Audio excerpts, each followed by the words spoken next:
এসেছি কিছু কথা কিছু গান নিয়ে বাউল লোকগীতির অনুষ্ঠানে। তো সর্বপ্রথম আমার অ্যালবামের একটি গান দিয়ে শুরু করব, তারপর বিভিন্ন সাধের গান আমি গাইব। কৃষ্ণ নাম নিয়ে, যেহেতু আজকে হরিনাম সংকীর্তনের আসরে এসেছি, তাই প্রভুকে স্মরণ করে তার নাম দিয়ে আমার অনুষ্ঠান শুরু করছি। তো শুরু করার আগে সকলকে আমার ভক্তিপূর্ণ প্রণাম এবং ভাইদের, ছোট ছোট ভাই বোনদের জানাবো আন্তরিক ভালোবাসা এবং প্রীতি শুভেচ্ছা জানিয়ে শুরু করছি ক্ষুদ্র অনুষ্ঠান।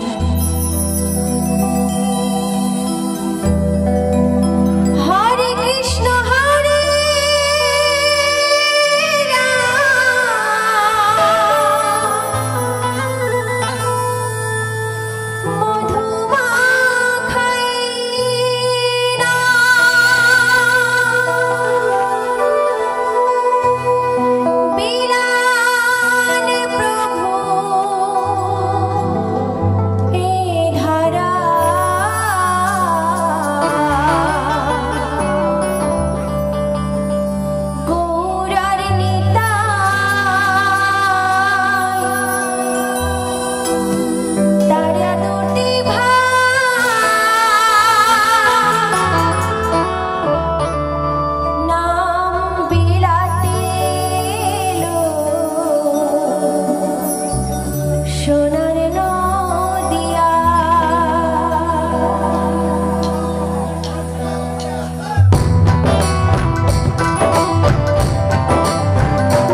তাই তো নাকি? কৃষ্ণ নাম হরি নাম ছাড়া আর কিছুই সাথে যাবে না। তাই সবাই মিলে এটা আমার সাথে গাওয়া যাবে? তালে তালে গৌরার নিতাই